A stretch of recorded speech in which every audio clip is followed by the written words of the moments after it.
Welcome to The Leading Edge, Developing Officers for Command. I'm Senior Master Sergeant Eugene Christ from your 130th Public Affairs. This is the 5th episode of the 12-part series that will be released once a quarter. Now let's get to the content. Hey, good morning, folks. Thanks for coming today. Really excited to kind of kick off session number 5. Had some feedback after our last session. They're like, sir, we really appreciate this training. It's been really good, but I'm lost as to where we are in the overall scheme of things, right?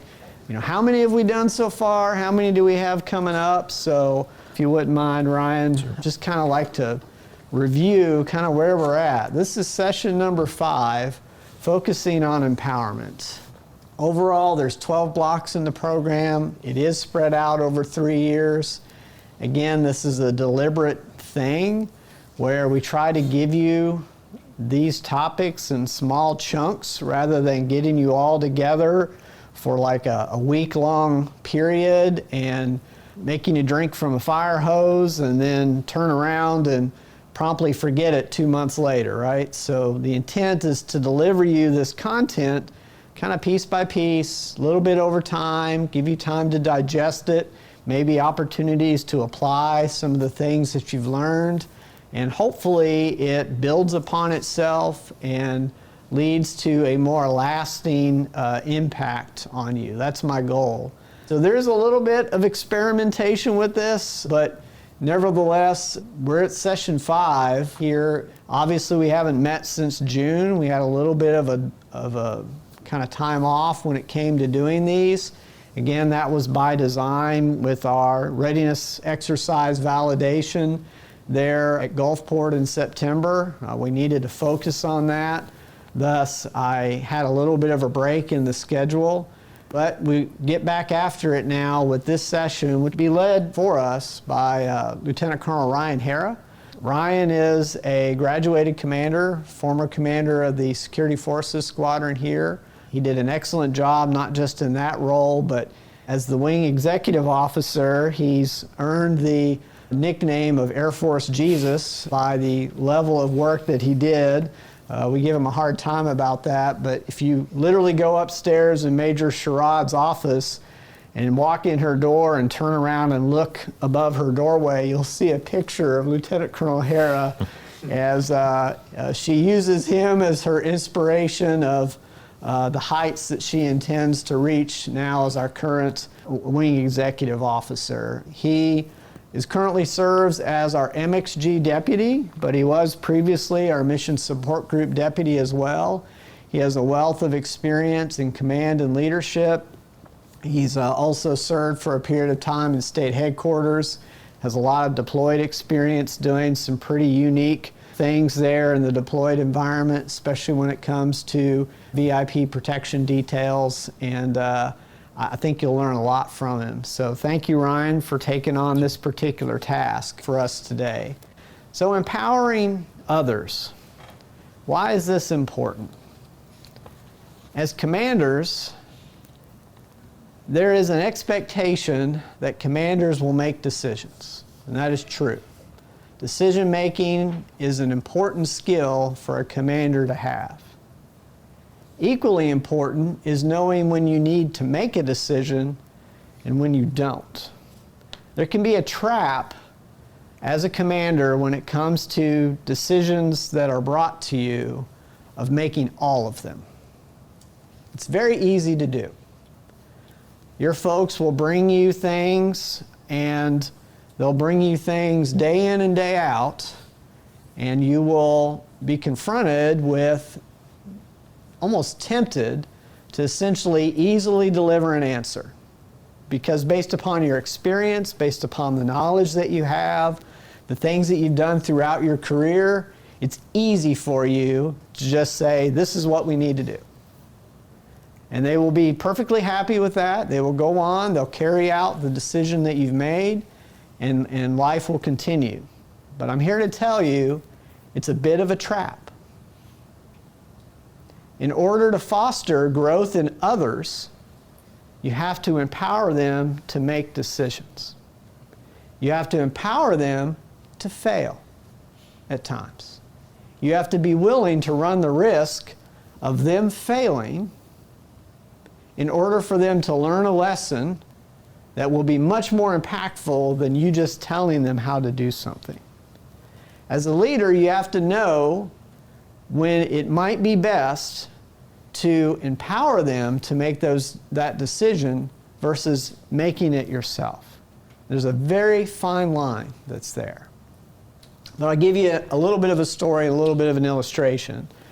When I became the State's J6, my predecessor, who did an excellent job, and he was really one of my mentors, in telling me about his staff, he told me about one individual who said, she's very technically proficient, strong worker, gets along well with people, but she needs a lot of direction.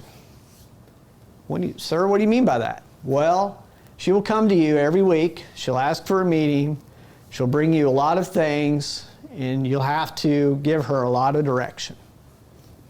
Okay, interesting. As I got into the job, sure enough, she came to me, met with her on a weekly basis. She would bring me things like, sir, I have this problem, what do you think? Or, sir, we have this issue over here, I have this concern over here with this section, I need your help. It was interesting as this played out over time because, number one, I learned she was very technically proficient. She was good at building relationships. She, really had a lot to bring to the table. So I really tried to kind of flip the script as I met with her, and I began to say things like, well, what do you think? What's your opinion? How would you handle this? And then as she would tell me what her ideas were, tell me what approach she wanted to take, I'd say, okay, I agree, go do. And then later, as she continued to do this, I began to say, you know what? I trust you. I believe in you. I know that you have the confidence and ability to make this decision. I'm not going to do it. You handle it. And what I learned over time was, number one, this individual went from managing small projects or went from handling customer service issues with individual sections, doing really good work but relatively low-level work, to really stepping up her game where she was managing multi-million-dollar projects with very little direction. And she was doing an excellent job with it. Thus, again, as she would come to me in meetings, she flipped the script, where she would say, sir, I had this problem, here's what I did about it, taken care of. It was amazing. And the other thing that was basically an end result, she didn't have to meet with me every week anymore. The meetings became less frequent, but they became much more impactful and informative as I was able to give her, in addition to the rest of the staff, more direction and general guidance, and they were able to encapsulate that into the things that they were doing, so they knew what direction the section wanted to go in order to support things like the TAG's organizational goals and objectives. They didn't need to come to me and ask, what should I do? What should I do? Some of you folks will probably know who I'm talking about. But she's exceptional, still works in the organization today. So empowerment can be a real game changer, not just for individuals, but for an organization as a whole. It can help you as a leader in order to keep you out of the weeds and allow you to focus on the more big picture things like your organizational climate, the strategic goals and objectives for your unit, etc., rather than the day-to-day, more mundane things. Because I'm here to tell you, we have exceptional NCOs, senior NCOs, and young officers in this wing. Exceptional. So I ask you to not fall into that trap as you rise and eventually have an opportunity to command or lead an organization. Okay?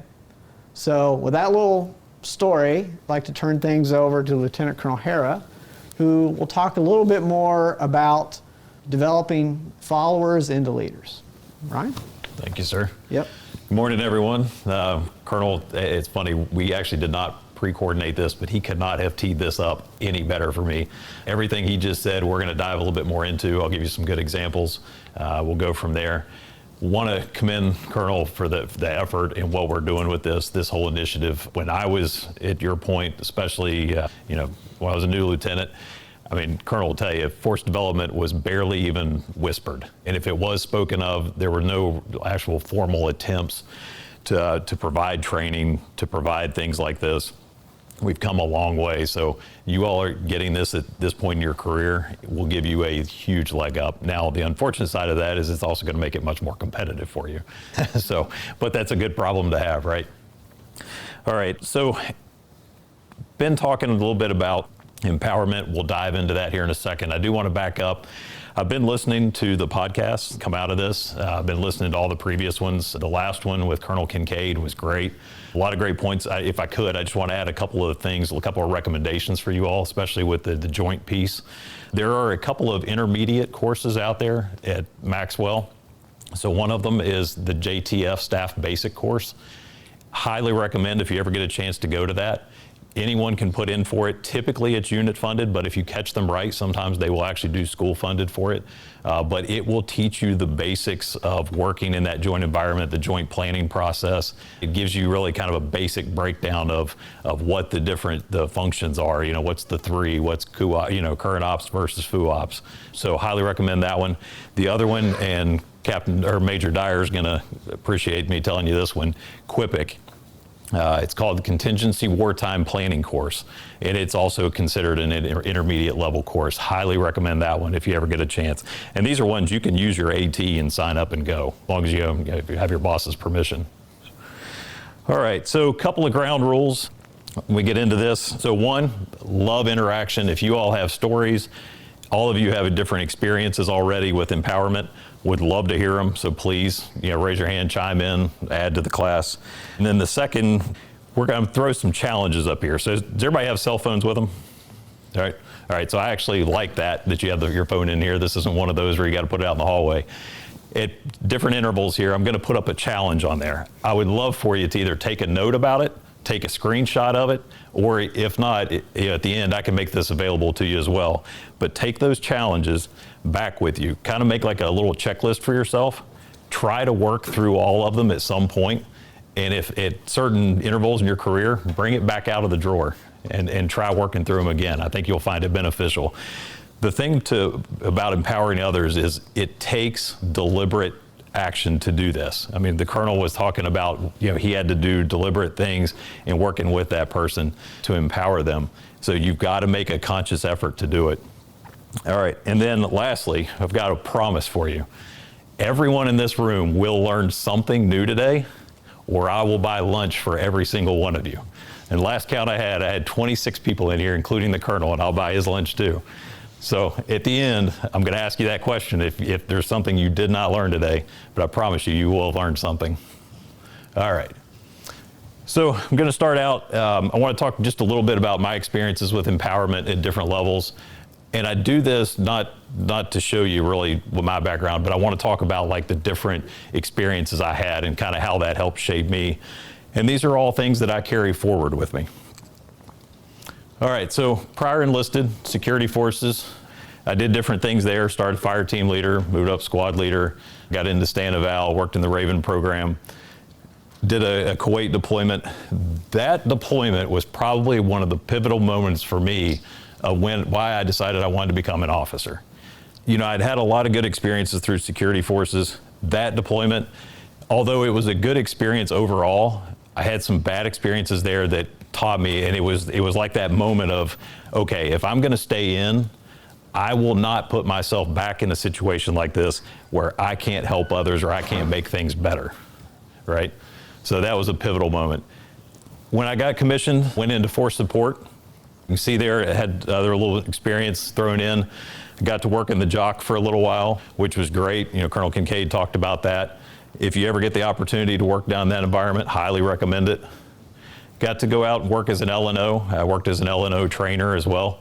Great experience there. First time I ever got thrown in the field as an LNO. I was the only Air Force guy that got thrown in with the Army, actually in McDowell County. And the tag now, at the time, was the battalion commander there, and he was running that operation. It was just kind of funny, but great experience. Highly recommend, put yourself out there, make it known that you want to go do those things. All right, so later I got the opportunity to go back to security forces on the officer side. And when I did, I was fortunate enough to go into command there. As the commander there, it was a difficult position for me. Major Gardner, will back me up on this. At the time, the person that I was reporting to as the deputy, or that was the deputy in MSG, he was the previous commander. He had a very difficult time letting go of things, so it did not empower me in a lot of ways. Now, there were certain things eventually I had to realize maybe some of that was on me to do, right? Maybe I had to empower myself, and I had to start learning things. So a lot of this, sometimes you can learn things through, classes like this, through different presentations, but a lot of it you may just learn through the School of Hard Knocks and trial and error. And that's really kind of what I did there. I learned a lot out of that. I learned a lot of what not to do out of that as far as being a leader, in looking at the way he was not empowering me to do what I needed to do. So anyway, deployment. While I was there, I had the opportunity to do a voluntary deployment to Afghanistan. This was an incredible experience for me. I was the only guard guy that ended up in an entirely active duty unit, and I did not even say that I was guard when I got there. And it was funny, a lot of people had no idea I was guard until the very end when I was leaving, and they were like, wait a minute, you've only been here 6 months, why are you leaving? They're all on one-year tours. And they were all like, oh, well, all right. NATCA was the NATO Air Training Command for Afghanistan, and our job was to help build the Afghan Air Force and to work as advisors. That experience probably empowered me. I don't know that it was an intentional action on anybody's part to empower me in those roles, but it was just the nature of the beast. Unbelievable opportunity. When I first got there, I went there to be kind of the AT advisor, the force protection advisor for this wing that had 6 deaths around the country. And I walk in the first day, and the chief of staff was like, all right, I see you had the SF patch on. He was like, any reason you shouldn't be doing convoys? I'm like, well, no, trained to do convoys. Okay, great, you're doing convoys, but you're actually running the convoy program. I'm like, oh, okay, all right, why not?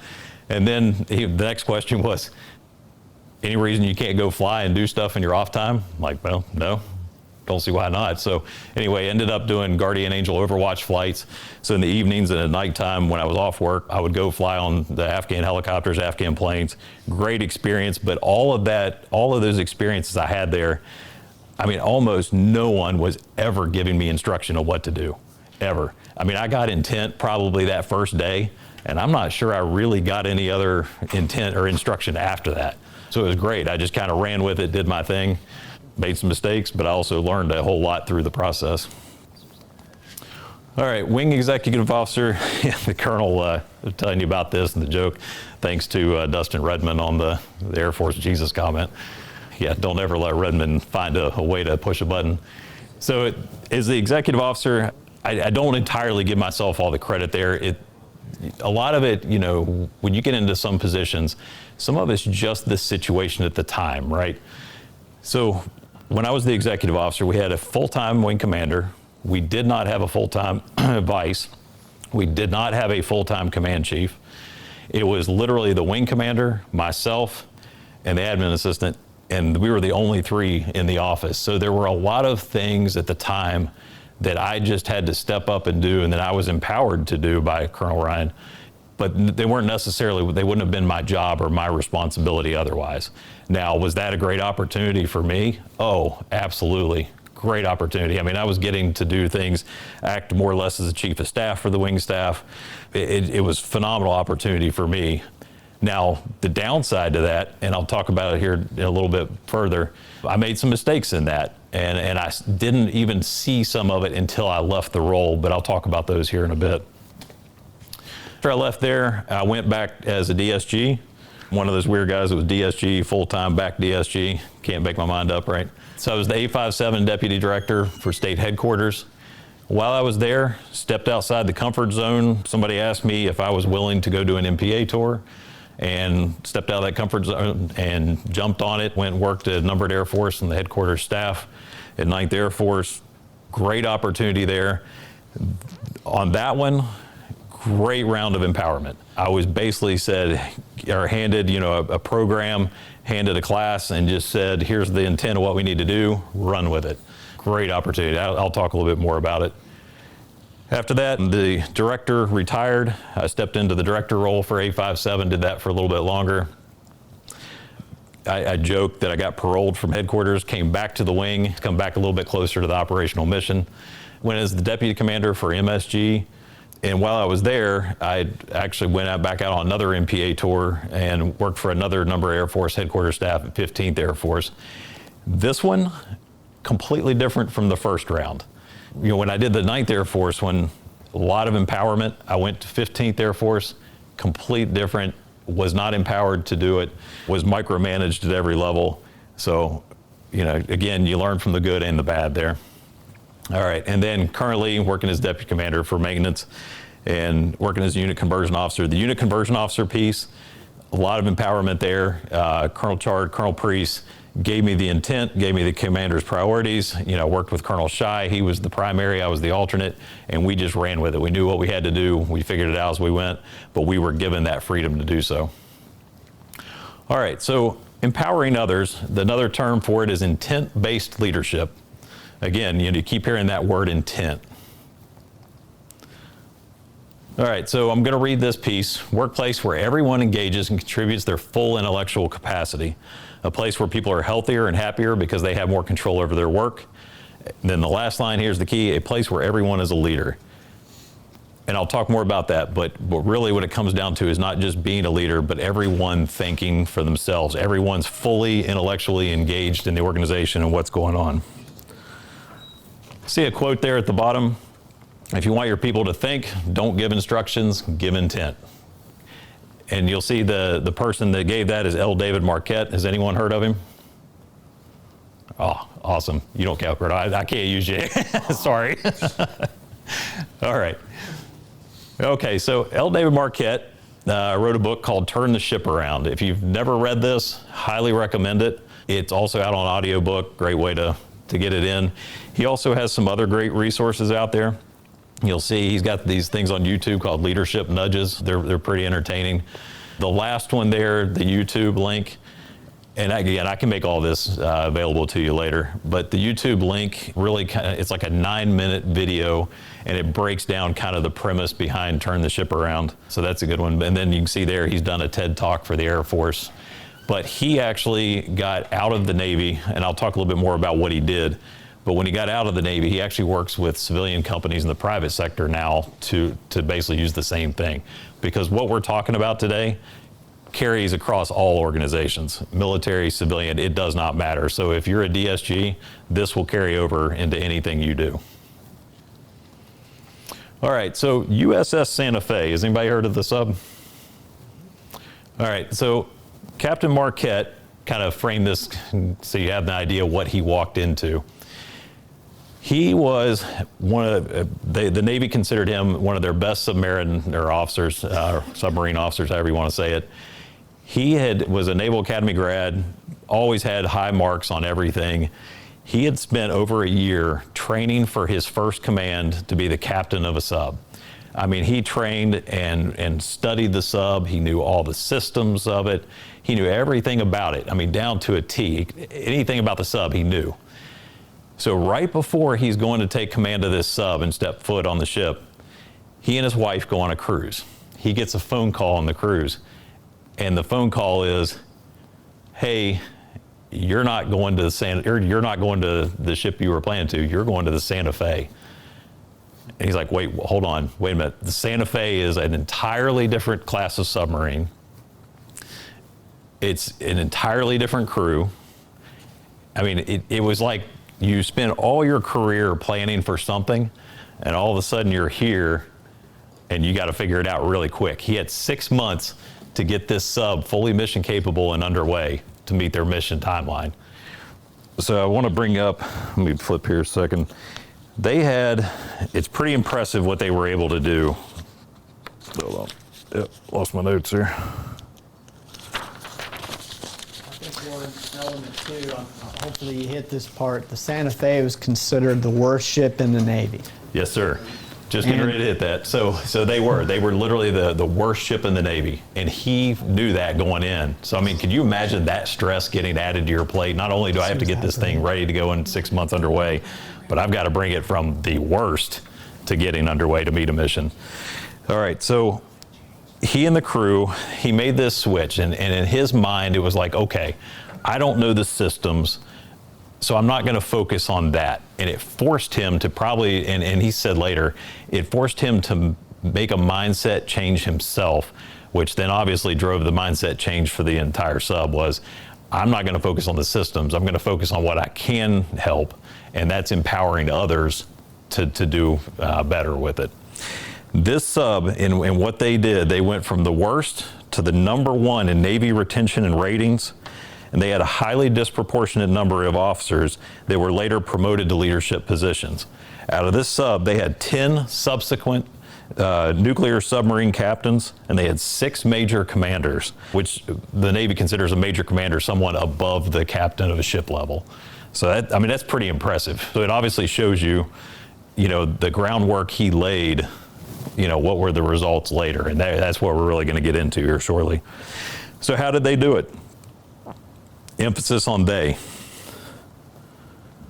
All right, so I'm going to give you a basic assumption. They operated under excellence is achieved when everyone is thinking. That's just the basic assumption. So everyone should go out of here thinking that. And again, it applies to all organizations. All right, we're going to talk about empowerment mechanisms. And I'm going to ask PA folks if you can help me when we hit the 1 hour mark, if you can just give me a heads up, try to keep me on track. All right, so think anew about leadership. So we'll start out here with the mechanisms for starting over. So think of a movie, a series, a book in which a strong leader stood out to you. Everybody know this one? U-571. Pretty strong leadership shown in that, right?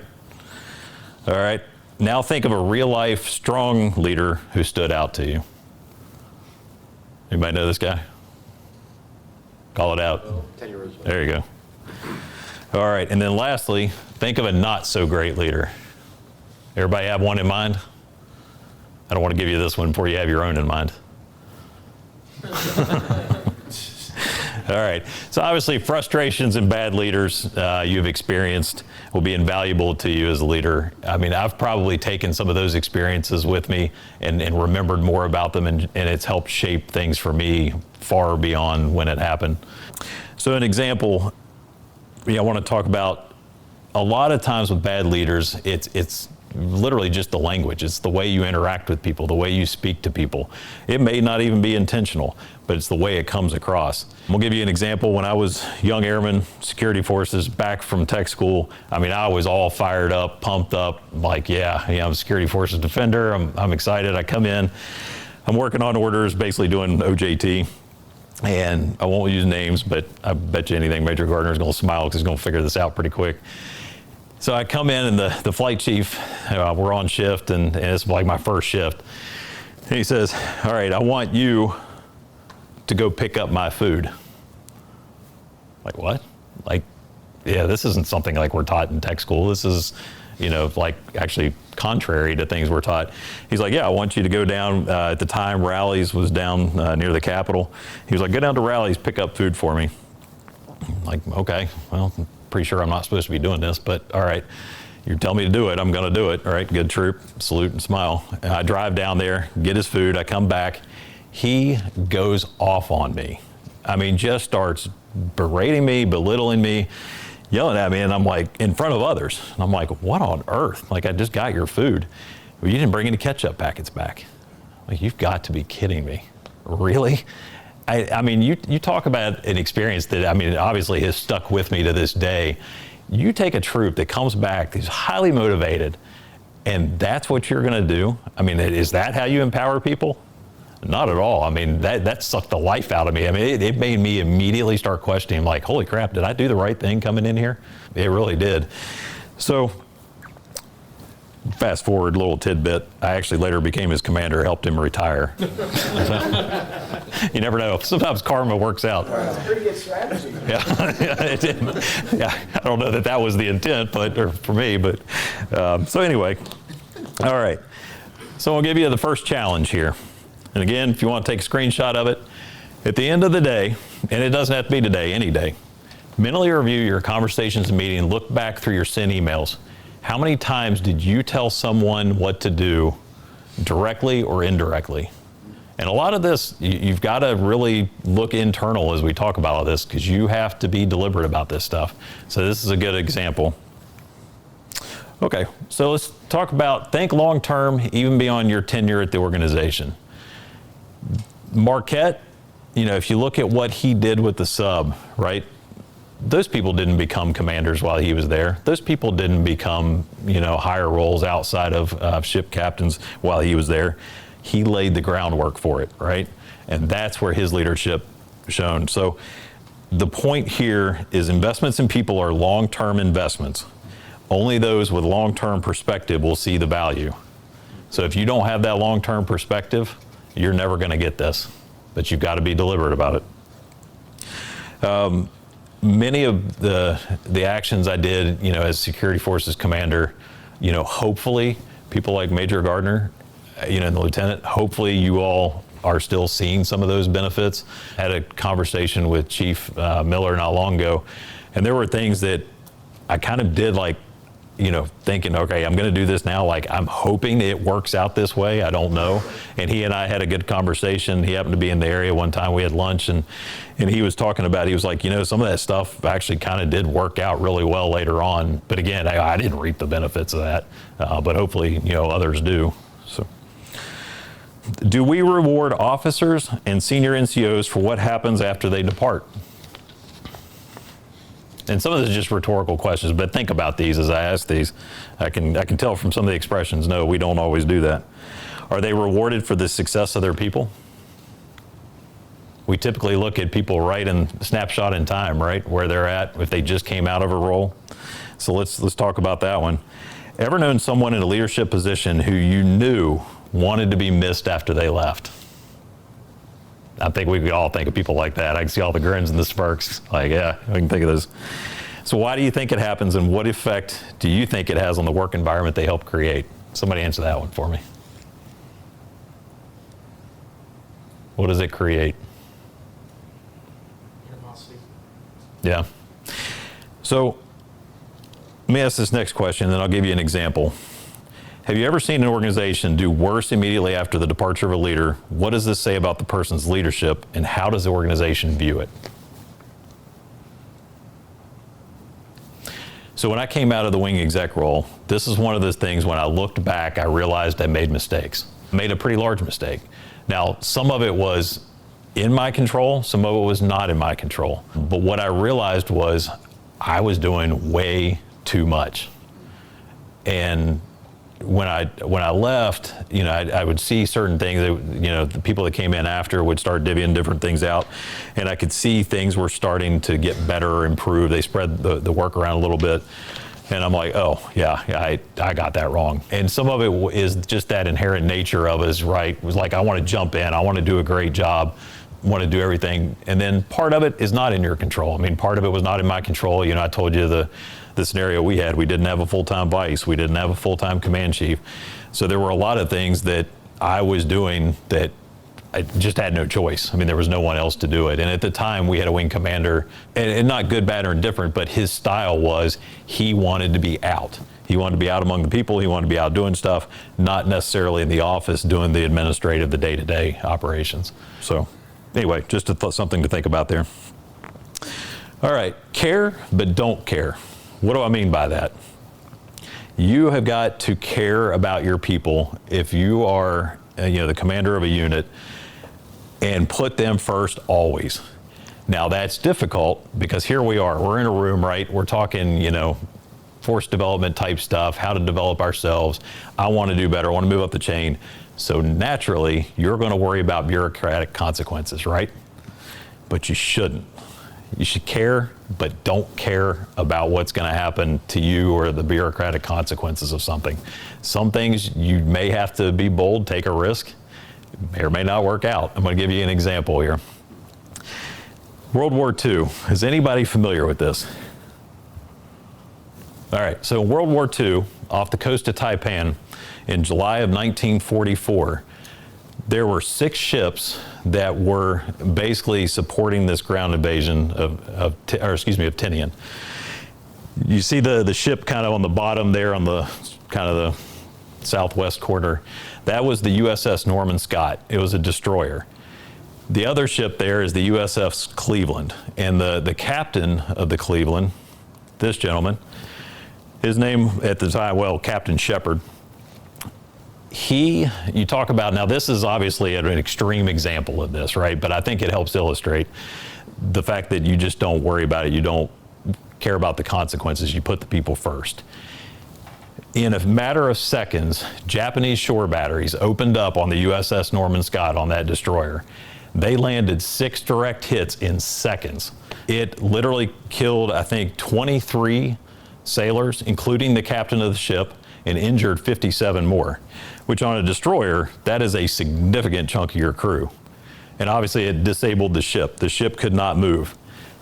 As soon as that happened, all 6 ships that were there at the time were given a direct order by the admiral to immediately depart the area and get out of there because they realized like this is going to turn out poorly, right? So this gentleman said, no, like I'm not leaving a ship, just to get sunk. I mean, there are still US Navy sailors on there, right? So he disobeys the direct order. He puts the USS Cleveland in between the shore and the USS Norman Scott, and he unleashes hell on the Japanese batteries. Pretty cool, right? So let me ask you this. Say that didn't turn out well. What do you think would have been the consequences for him? Right? But did he worry about that? No, put the people first. And he empowered his people to do what they need to do. He was known for empowering his ship as well and letting the crew basically run it. They knew what to do. He just gave the intent, the order, we're going to protect these guys. They made it happen. And I mean, within seconds, they were there and unleashing hell on that shore. He later, I'm trying to think, so later on, he actually became a Rear Admiral. He got the Navy Cross, and he was also awarded a Silver Star. So it's hard for bureaucracy to punish him, right, for, for doing a good thing. But again, what would have happened had it not happened that way? All right, so be curious. Ask questions as a leader, not because you don't trust, not because they likely know something better than you do, and also because you aren't providing a solution, but getting them to use their knowledge and experience to answer a question. If you ever find yourself thinking you are the smartest person in the room, you're probably not, right? Now, you could have the most education, you could have the highest IQ in the room, and you may know that, but what you probably don't know is you probably are not the expert in whatever that subject is being talked about that day, right? We've all been there. Like, all right, yeah, like I think I know. I had, cases, examples as Security Forces Commander where I would sit in a meeting and in my mind, I'm like, all right, I've got the more full picture here, what's going on. I'm pretty confident I have the solution. And there were times I probably threw the solution out, and I shouldn't have. We'll talk about that. But there were times when I quickly realized too, oh, wait, glad you kept your mouth shut because you didn't have the best information. You were not the most knowledgeable on that subject. My dad, years ago, said there's a difference between learned and educated, right? And first I'm like, what the hell is he talking about? So you've got people that can be educated, right? But always, and he said always, go with the learned person, because the learned person has the experience and knows what they're talking about with that, right? So learned versus educated. All right. So to what degree does technical competence form the basis for leadership? Now I'll ask this question. You guys, somebody answer me. Is it necessary for command that you're a technical expert? Doesn't hurt. So the wing leadership and the state leadership has seen confidence in me enough that they are honoring me with the command of MXG here shortly. Captain Mann, would I be your first choice to send out to turn a wrench on a plane? No, sir. Yeah. I'm actually pretty impressed you guys with that. I was like, thank you. I signed his OPB, so I'm curious to see how he'd answer that. But yeah, absolutely. I wouldn't be the first person I'd send out to fix a plane. Trust me, if you see me out turning wrenches one day, you guys better run because we got big issues. Big issues. So is it required? No, I don't think it is. I think it helps. But that burden is on me, right? Leadership, they had the confidence in me to go into that position. Now the burden is on me to figure out what I'm doing as quickly as possible and to at least have a good understanding of things. But again, if I'm doing things right, I'm empowering the organization. I'm empowering people like Captain Mann. He should not be coming to me with questions and bringing problems to me, right? So, all right. So let's talk one more challenge here. All right, so pick a day and pretend in your mind there has been some technological change that has made everything you know about your job irrelevant. Now you know nothing. And think about that when you walk into the office that day. I'm going in with the mindset, I know nothing now. See how that impacts the way you talk to people. Now, some people may look at you like you're kind of crazy, so you may want to give like a chief or somebody a heads up of what you're doing. Just say, hey, I'm trying something new here. But I would challenge everybody to do this. It may change your perspective a little bit.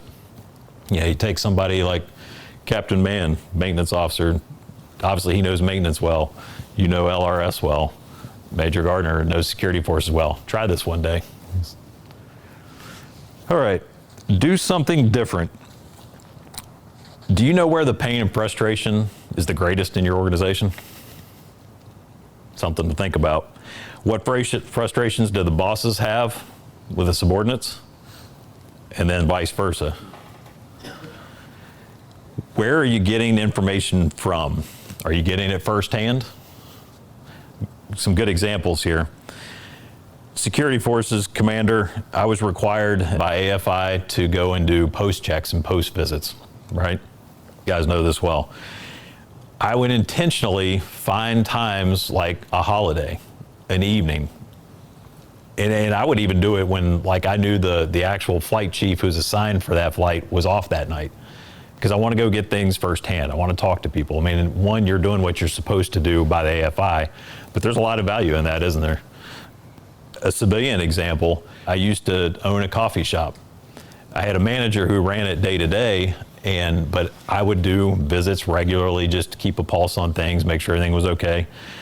But I would a lot of time intentionally go when he was not there, because if he was there, I felt like I was somebody coming in giving a tour. Like, no, that's not what I want.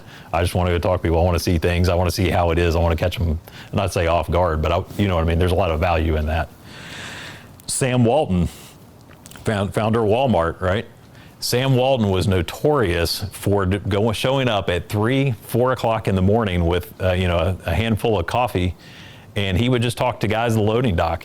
He said he found out more about how his company was running doing that than he ever did in a boardroom or talking to any of the staff with the company. A lot of value. Example here, who's this guy? Old blood and guts, right?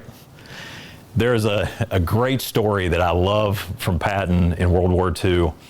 He was in a meeting one day, right? They're sitting around a big conference table. He's at the end of it, and they're talking about trying to get a line of tanks across a river.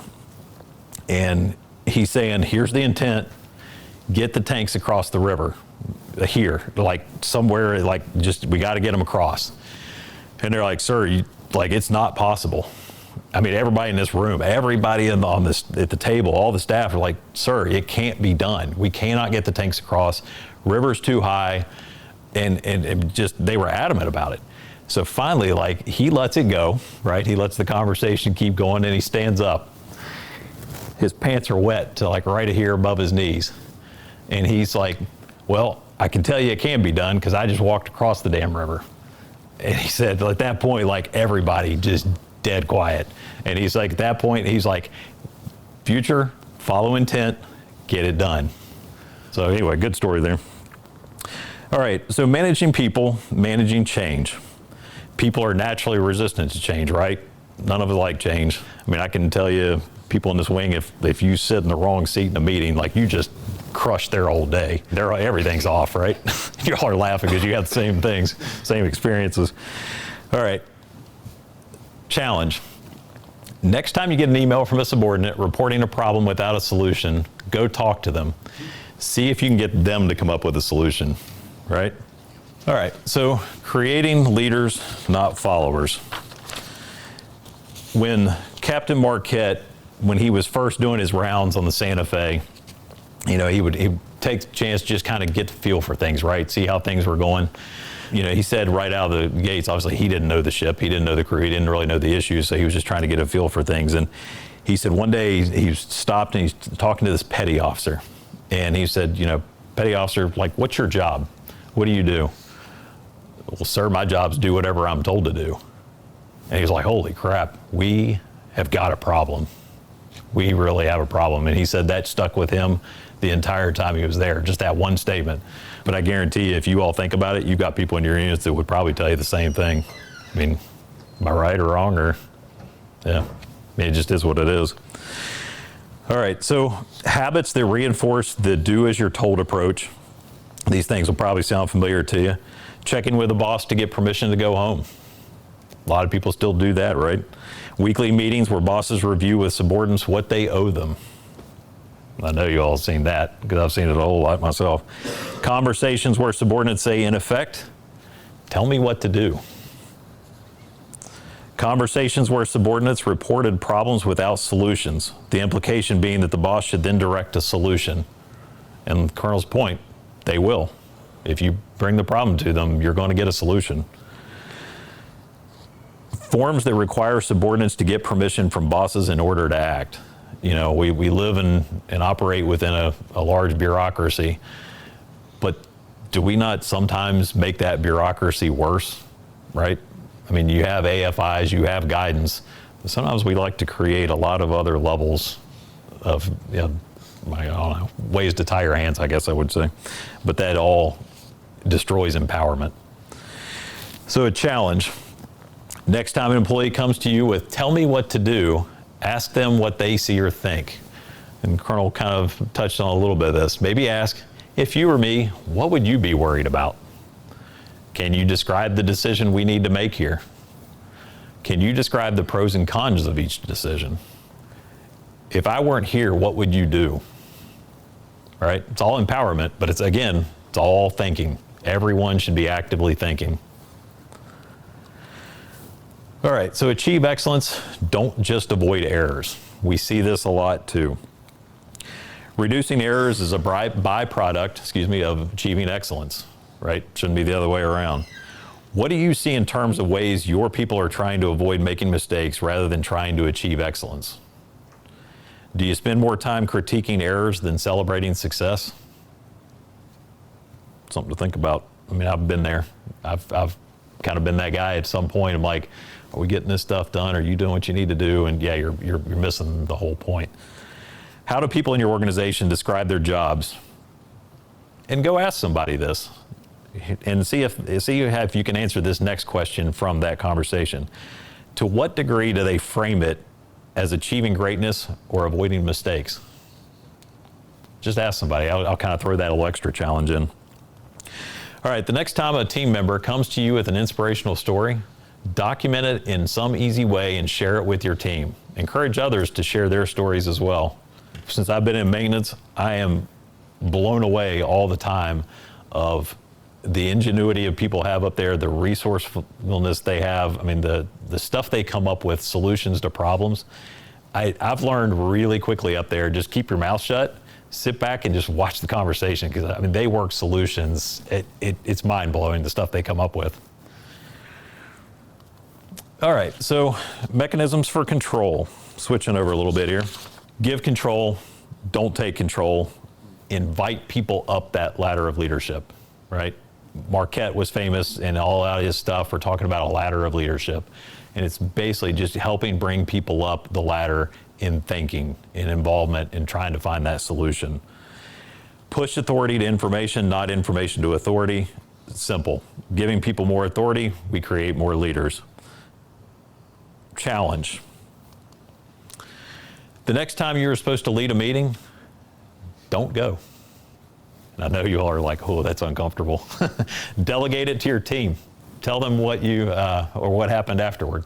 Have them tell you. Sometimes I've done this, not so much intentionally not going to the meeting, but just something came up, couldn't go. And I'm like, oh, all right, well, one, they don't necessarily need me there, like everything went fine. So I would challenge you to do this if you've never done it, intentionally or unintentional. Some of these we'll kind of breeze through a little bit quicker, but if you ever want more information on some of these, let me know, because I want to make sure we get to the end and get some of these good points in. So act your way to new thinking. To change employees' behaviors, and that's really what we're talking about with this, right? How do we change people's behaviors and the way they do things, and empowering them? You can try to change their behavior and hope it leads, or excuse me, try to change their thinking and hope it leads to new behavior, or you can change the behavior and allow it to lead to new thinking, right? I would go with the second one. On the Santa Fe, there's an example. They implemented a thing called the 3-name rule. And the whole idea of it, they wanted people to take pride in the ship, right? I mean, you're taking a ship that it's at its worst. We got to get people to take pride in it. We got to get this thing up where it needs to be. And so they did this 3-name rule. And it was basically if someone were visiting the ship, didn't matter who you were, you could be the lowest ranking seaman on that ship, and you would give the 3 names. You would introduce yourself. You would refer to that person by their name as well. And then you would give the name of the ship. Have you ever gone to an active duty Air Force base and the defender at the gate welcomes you to the base and they name the base and maybe even the motto or the mascot of the base? Have you all seen that? Same premise, same exact thing.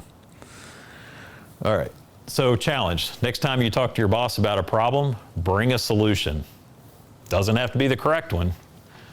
Encourage subordinates to do the same. One problem, one solution. All right, so short, early conversations make efficient work. Colonel was talking about this one. I'm telling you, sir, you couldn't have teed all this stuff any better. Supervisors' conversations with their people do not have to consist of telling them what to do. To the Colonel's point, I would also make it frequent, become more and more frequent conversations, short conversations. But it's kind of those touch points. And really, all you should do, don't offer solutions, because it's hard to do, right? Like, we're that officer, we want to provide solutions. It's kind of like what we do, we want to. Don't resist that temptation. Reinforce intent. That's all you need to do. Keep that ownership, keep the responsibility for the solution with them.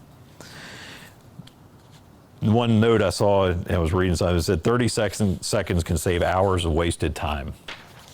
And that's absolutely right. To kind of help illustrate this, I'll give you a couple of things. Security Forces world, we would much rather a designated marksman or a sniper take a shot 400 or 500 yards out, 400 or 500 meters out at an enemy target versus do you want to wait till that enemy target is all the way up front, and so now you're just like, hey, machine gunner, spray and pray, and let's hope they don't get through the line, right? You'd much rather take that shot and be proactive about it. So have those short conversations early and frequent.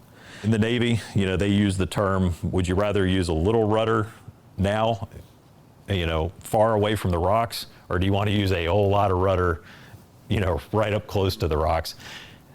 Good image here of a ship obviously making a very drastic turn. Can you imagine the damage inside the ship making a turn like that? Yeah, you don't want that. All right, so challenge. Walk around your workplace and ask a team member how a specific project is going. Unless they ask for help, thank them for the update and resist the urge to provide additional instruction. You can reinforce intent. That's perfectly okay. All right. This is something that Captain Marquette said this was one of the keys to their success. They started the whole I intend to turn passive followers into active leaders. Captain Cox, we'll pick on you here for a second. As a pilot, if you're getting ready to do something, you kind of want the co-pilot or other people to know what you're doing, right? So we use things, we'll say things. I intend to, I'm doing this. When I was in Afghanistan, we're running convoys. If we're the lead truck, we don't just suddenly take a crazy right turn no one knows we're going to take, right? It's I intend to, 200 meters, we're going to hit a roundabout. We're going to go in at the 6, we're going to go out at the 12. That way everybody knows what's going on. But the important part is it also helps avoid mistakes. You're giving the empowerment to people, but you can hopefully avoid mistakes this way because it gives you the chance for your brain to actively engage in what you're doing. Some disempowered phrases, I'll give you some examples here. We've always done it that way, right? This is one of my pet peeves. I hate that saying. And when I first went into Command Security Forces, I told the staff that was probably like the first meeting. I hate that saying because they used to say it all the time. I was told, they told me, what would you like me to do? What should I do about? Do you think we should? Right? So now flip it. What are phrases that empowered active leaders would say? I intend to. I would like to. I plan to. I will. Let me give you an update, and here's what we are thinking about this, right? Makes sense. Sounds easy, but you've got to be intentional about this stuff. Words matter. So challenge. Next time one of your employees brings you a decision issue, think about where they are on a leadership ladder and invite them to level up and see how they would handle it. I've had some commanders and leaders that have given me this opportunity. At the time, I didn't realize what they were doing. I look back and I'm like, oh, that was pretty slick.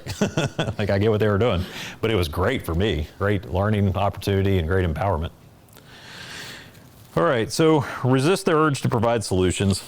Emergencies, if you're a fire department, there are things that they're critical, right? You've got to make a decision right now. The vast majority of what we do are not.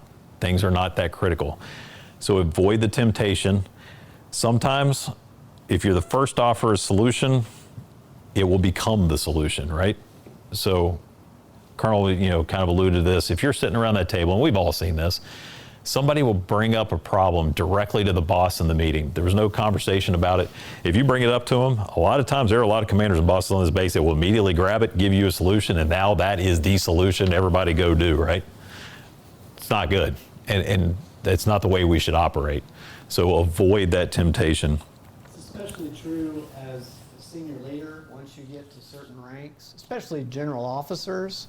I actually would make a specific intentional decision when I was the director of staff for air to keep our GOs out of certain meetings. They wanted to be there, trust me, they did. They would say things like, well, it's just me. It's just me. I'm a good guy, I'm a good gal. It's just me. Yeah, but conversation is stifled, free thinking is stifled, and whatever comes out of that GO or that senior leader's mouth becomes gospel, and now they're going to move out to meet whatever that direction or that decision is. So you're absolutely right. I think the thing to remember with that is the person who's closest to the work probably has the best solution. You just got to bring it out of them, right? So always keep that in mind. Closest to the problem usually has the best solution. Challenge. If you aren't being pressured by your boss, return a problem unsolved the next time a subordinate brings you one. I know sometimes this is, goes against our nature too, because we want to get things done, right? We want to move along. Take a pause.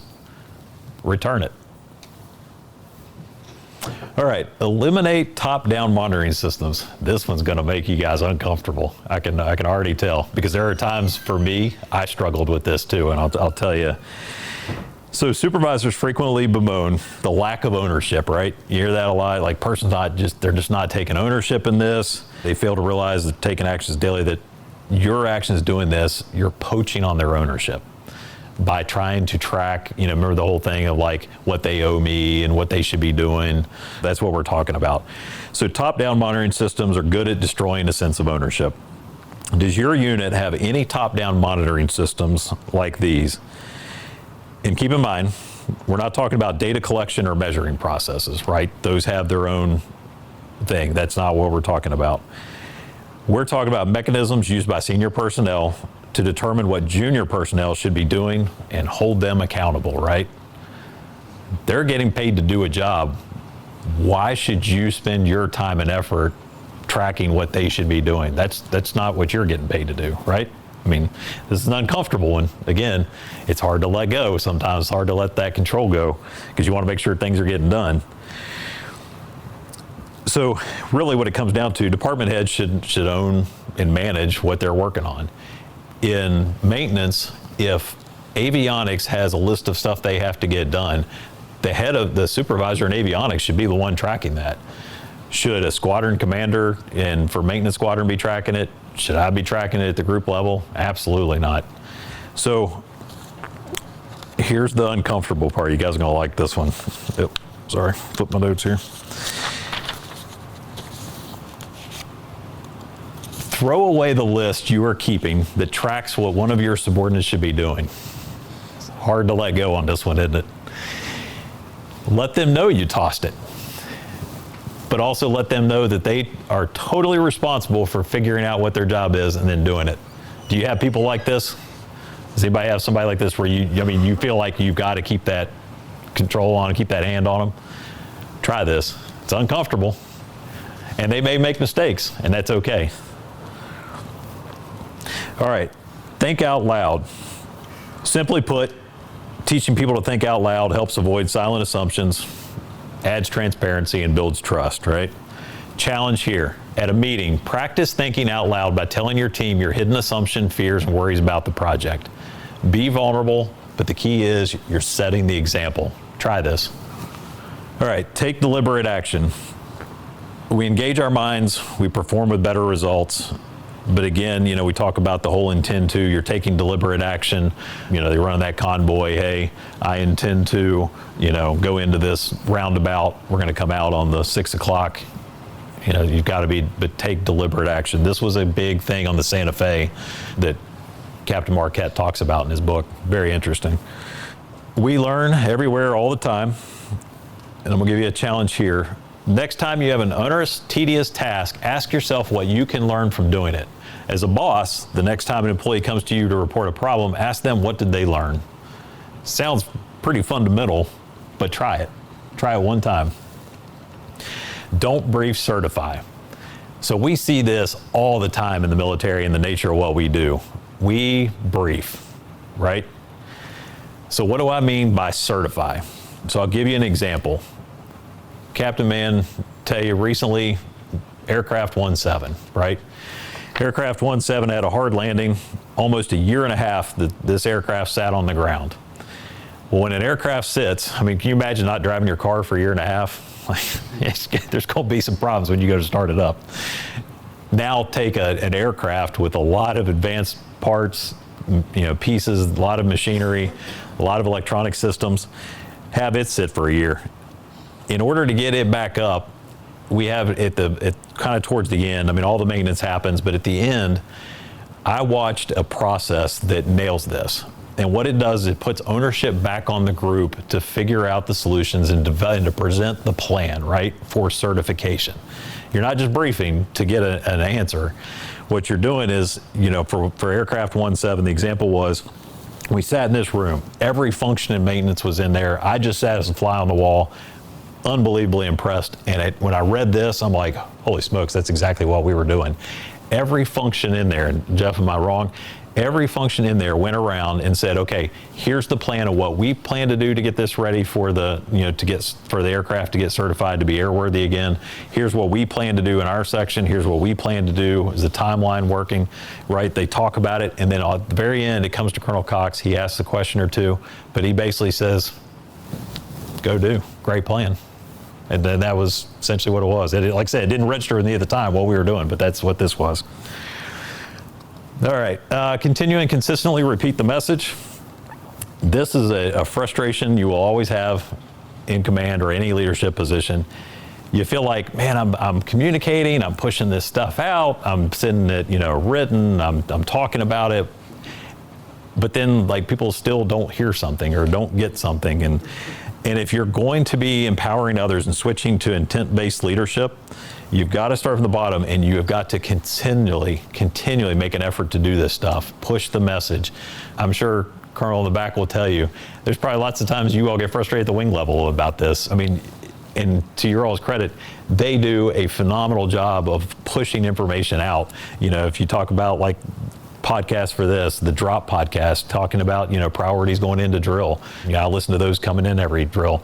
Jeff will tell you, I bring this up in maintenance all the time. I beat into them like, come on guys, listen to this stuff as you come in. If you think, I hear people get frustrated. I never really know. I never hear from leadership directly. I don't know what they're thinking. They're putting it out there, but you've got to make the effort to go grab it and pull it. It's there. So again, I think that the key here, keep communicating. No matter how frustrated you get, keep communicating it, be clear about it, and be positive about it. Take care of your people and build trust. I'm not going to dig too far into that one. That one's pretty straightforward. I'm going to give you a challenge here though. Spotlight one of your employees internally, but up the chain. Tell your boss about this person. Look for examples where they took initiative and responsibility. They provided solutions. Missed that one. All right, so problems. And align their activities to the organization's values. Praise behaviors, but not personal characteristics. That's a key there. All right, use your legacy for clarity. And really what this is getting down to, look at your organization, look at the history of it. There may be things that your organization started out an effort of, we're going to take this initiative, we're going to do this. And we're doing it because this crisis drove it, whatever happened. But somewhere along the lines, people changed out, things changed. You kind of lost sight of why you were doing it, right? And you can kind of stray from it. So figure out the history of it. Good example, USS Santa Fe. They literally changed their terminology for when they fired and tracked a torpedo. They changed the terminology back to World War II terminology. So literally, because it was much more clear and concise, and they could match it to, things really haven't changed that much, right? A torpedo, a little bit more technology, but it's still essentially the same. But they said they had great results from that. But again, look for those things and bring that forward to tell that story of, not just telling the story of the organization, but to keep that organization on track of where you want things to go. The DFAC, all the historic stuff in there, great effort there, same type of thing, right? You're trying to instill the organization's values by showing the history. I'm going to move on a little bit. Using guiding principles for decision criteria, immediately reward desired behaviors, right? Here's one where we often, we talk about like quarterly awards, Airman of the Year, things like that. Don't wait for that kind of stuff. Use it. Incredibly valuable, right? It's a great thing to do, but don't wait for it. If somebody does something great, you just praising the person in public, right away, will probably do more than them getting Airman of the Quarter 2 months from now will ever do.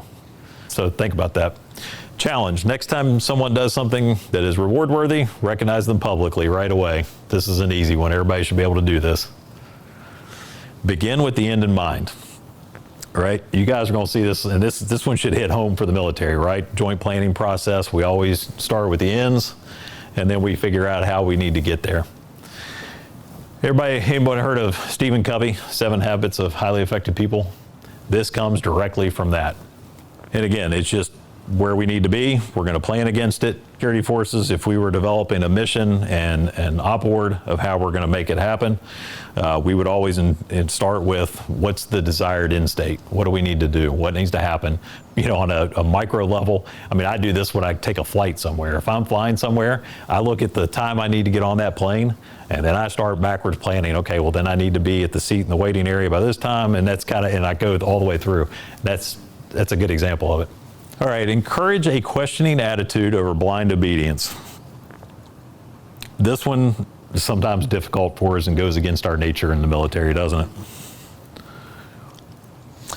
Challenge here, if this isn't part of your unit's culture and practice, intentionally plant a dissenter in meetings and have them, and then you respond acceptingly to the person.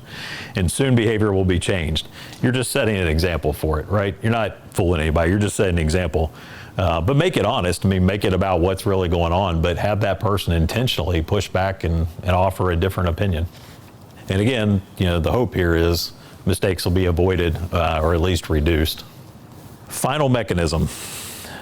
And you're like, wait a minute, we've been talking about empowerment the whole time, and now you're throwing this emancipate word in. So the final goal is you don't want to just empower, you want to emancipate people. So let me ask a question. What do you think that means? It brings them to act independently whether you're there or not. Yep, essentially. You want to get your organization, the ultimate goal is you get them to a level where they are actively engaged, everyone in the organization, in thinking, providing solutions, they're working the problems, to where if you're not there, it doesn't matter. And that's hard. That's hard for officers and senior NCOs with egos. You're like, well, but wait, I need to be needed there, and you don't, right? I mean, kind of back to the points we were making in the very beginning, hopefully, I mean, I'd say it, but you won't even see the real fruits of your labor and the successes until after you're gone, and you'll never actually benefit from it if you're doing things the right way, if you're looking long term. But you want to emancipate people to where they can think on their own, act on their own. As long as you're providing that intent, right, they run the organization. I can tell you, me going into maintenance, I fully plan to empower and hopefully, maybe before I'm done, fully emancipate the flight commander and the squadron commanders and all the other leaders in the organization, because I realize, you know, that they're not hiring me, they're not bringing me in to be the maintainer. So I'm not the one that should be, you know, figuring out the solutions to their problems. They should, right? So you hold me to that. All right, so challenge, what is on your plate this week? Take one thing and delegate it, even if you fully plan to do it yourself. Anybody seen this, heard this before, right? Accelerate, change, or lose. So one of the big things that General Brown talked about with this, and one of the intents with this, is to empower airmen. Have you all seen this before? So again, all this stuff applies, and these are initiatives that they are taking at the highest levels, and I can promise you, with him, you know, being the chairman of the Joint Chiefs now, this is not going away. They want people empowered, especially in the Air Force, because if we don't empower, we don't change things, we don't innovate, we're going to lose. Mission Command, that's empowerment, right? We all hear Mission Command lately. It's kind of one of the new buzzwords. Not a new concept. I would say it's a renewed concept. I would say that, maybe a renewed emphasis on it, but centralized command, decentralized execution. It's empowerment, really, when you get down to it, isn't it? And emancipation. All right, so David Marquette put this out there. The alternative to empowerment is to centralize, and the centralization is the enemy of adaptability. I think that kind of ties it in pretty well.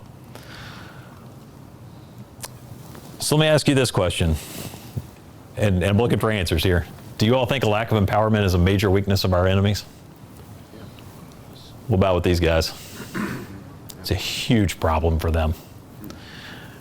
You look at Russia and Ukraine, they have absolutely struggled with this because they do not empower. They don't have an NCO corps that is empowered to do things. They wait for top-down direction on everything, and it has kicked their butts in Ukraine, for lack of better terms. That's why we always go for the leader first, right? In the war, like history of war, Yeah. kill the leader first, or even Absolutely. they'll break down. Yeah, absolutely right, Dan. So do they develop and empower CGOs, NCOs, and senior NCOs the way we do? China or Russia, either one? No, they do not. They absolutely do not. So the next question I've got, think about this. Could it make the difference in a peer or near-peer conflict if we have to go to war with them? I can make a pretty solid argument this is probably what would put us at the top. All right, so just a few closing points here. If you want to grow, you have to get uncomfortable. You know, if you looked at all the different things that I've done and kind of talked about there earlier, the one thing that was common in all those, it took me out of my comfort zone in every single one of them. Some I took myself out, some others took me out of it. But it's worth it. You have to get uncomfortable to grow. So do other people. Leadership is not about power or control. It's about empowering others. A lot of people that should be reminded of that, right? Leadership is facing outward, not inward. We all know those commanders, those officers that like to say, my people, my unit, my first sergeant. Really? Are they your people? It's your unit? You're not facing the direction you need to face. You're facing inward. You need to face outward. It's about other people. Empowerment starts here, starts with you. But you all, again, you've got to be deliberate about it. All right. So back to my free lunch opportunity. Be honest. Anyone here, is there anyone, all it takes one person in the room to say, I didn't really learn anything today, and I'll buy lunch for everybody. Honestly, no? All right. I had an ace up my sleeve on this one, and I'm going to share it. So remember back to Tinian, right? Excuse me. We talked about the USS Cleveland and the captain disobeying direct orders and doing that. The result, the USS Norman Scott, the destroyer, got hit, severely disabled the ship. You can see where it was hit in all the different places. The bridge alone where the captain was took 3 direct hits from 6-inch Japanese shore batteries. Yeah, no one surviving that. Completely disabled the ship, and you can see a little bit of the damage, but here was my ace up the sleeve. My grandfather was on that ship. All right, guys, unless you have anything, that's all I have. Carl. Ryan, thank you very much for presenting that in such a professional way. One thing I'll highlight, and that is when he talked about think beyond the tenure of your own time in that organization. That's why we're doing this. You guys are going to be here well beyond my tenure in this organization.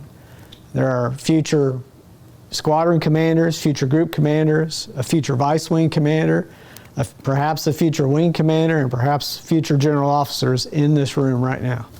I like to say all the time that we are but stewards of the rank that we hold and the position that we have. Once we all retire and leave this organization, we have the same title, veteran. So my job is to do my best and to help prepare others that are coming up behind me.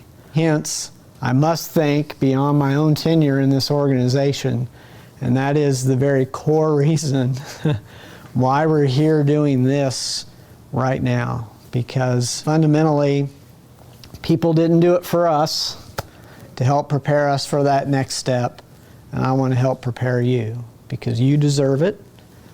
You all have the potential and the skill to do great things in this organization, but most importantly, the people that you will lead deserve it. So thank you very much again for your attention here today. I'll give you 5 minutes of time back. I'm going to stick around here just a little bit. Ryan's going to stick around here just a little bit if any of you have any questions or anything for us. But thank you all. Thank you for joining us today.